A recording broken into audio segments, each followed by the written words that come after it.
Sekiro: Shadows Die Twice is a new game brought to us by the masochists over at From Software, creators of some of my favorite games of all time, including Dark Souls and Bloodborne.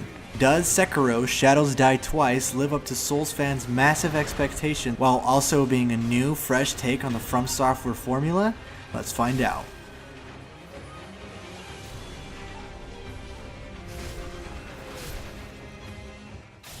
Is there anything that From Software's art team can't do? First they nail a dark gothic art style with Dark Souls, and then they nailed the Lovecraft cosmic horror aesthetic with Bloodborne, and now they kill the feudal Japan look this game has. The environments in this game are absolutely stunning. Jungles, villages in flames, mountainous areas all look breathtaking, with the wolf himself having a nice design to him and the enemies you encounter feeling varied while being authentic to the experience. This is the first Souls game, I think, to feature an ambient score. Music to listen to outside of boss battles, and let me tell you, it's as haunting as it is beautiful. The game's score never really intrudes on the action, and it adds the right amount of atmosphere to make encounters epic and exploration interesting. Once again, From Software's music team delivers a game with amazing music that really fits the game's setting. The sound design is really great too, clashing swords, grappling, using your shinobi prosthetics, and pulling off counters all have really satisfying sounds that make the intense gameplay feel super rewarding as well.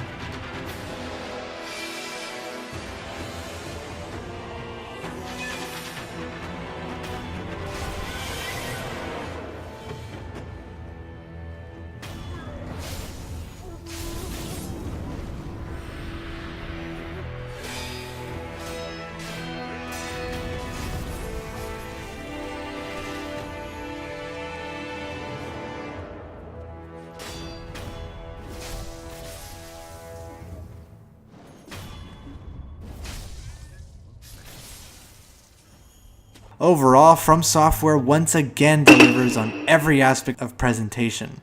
This team is amongst the best of the best when it comes to immersing you in the worlds they create. But what's a beautiful world if you don't have engaging gameplay to pair with it? Sekiro has a combat system that doesn't give a fuck if you're a Souls veteran. For someone very familiar with the Souls franchise, it completely turns the formula of dodge attack on its head and forces you into a very aggressive parry-heavy style. It forced me to break my horrible habit of relying on dodges to get by in past Soulsborne games. You need to learn this game's blocking and parrying system in order to make it. Now fights feel like a dance between two skilled fighters, and you really don't want to misstep.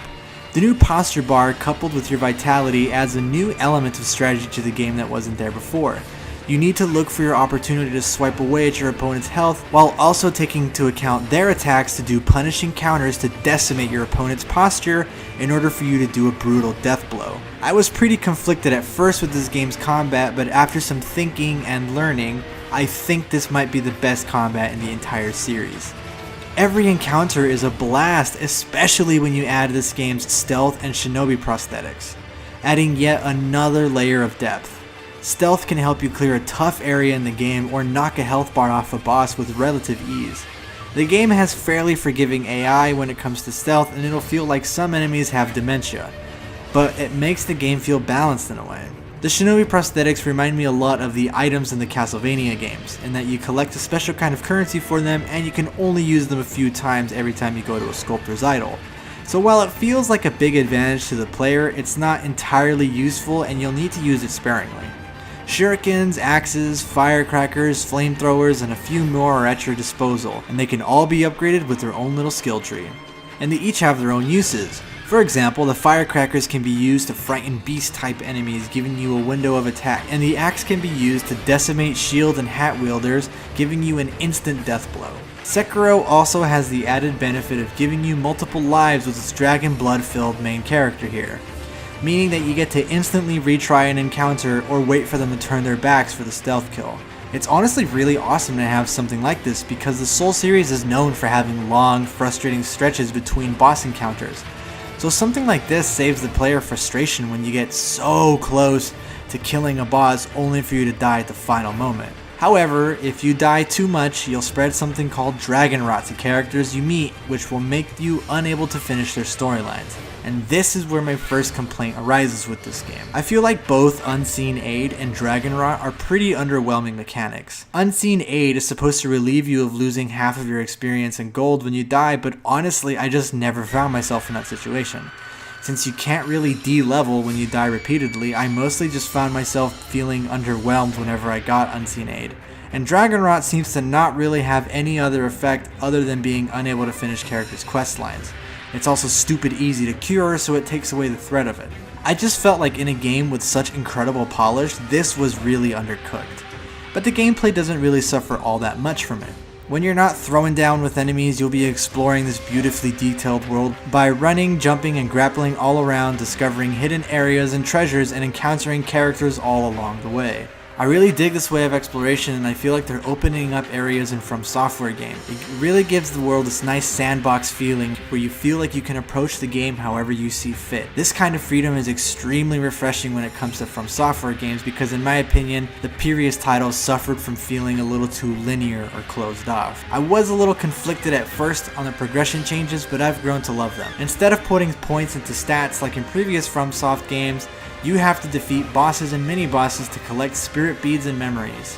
4 spirit beads will increase your vitality and posture, while confronting a memory will increase your damage. There's also an experience bar and the ability to learn skills through a skill tree. Each skill is useful in its own way and can give you incredible advantages throughout the game.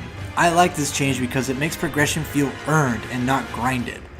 There were so many times in Bloodborne where I was stuck and out of blood vials, so I just resorted to grinding for levels and healing items, so in turn the game just kind of became a chore. In Sekiro, if you want to improve your character and get better, you need to slay some bosses and mini-bosses and enemies, and the only way to do that is to grasp the game's combat.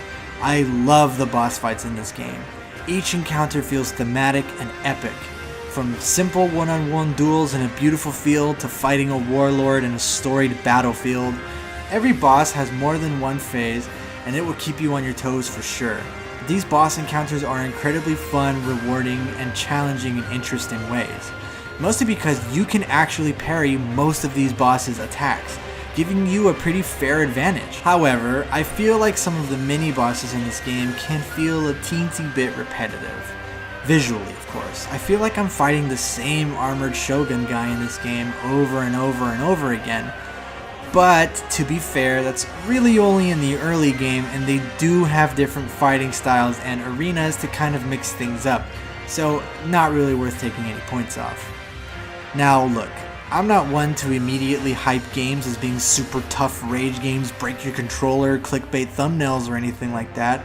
And for the record, I've played all of the Souls games and beaten about 3 of them. And I've got to say that the Souls games definitely have a good amount of challenge. But honestly for me, Sekiro has definitely been the toughest. However, it's because of my damn refusal to change my playstyle from Dark Souls to Sekiro. Once I started to accustom myself to Sekiro's gameplay, it started to get easier.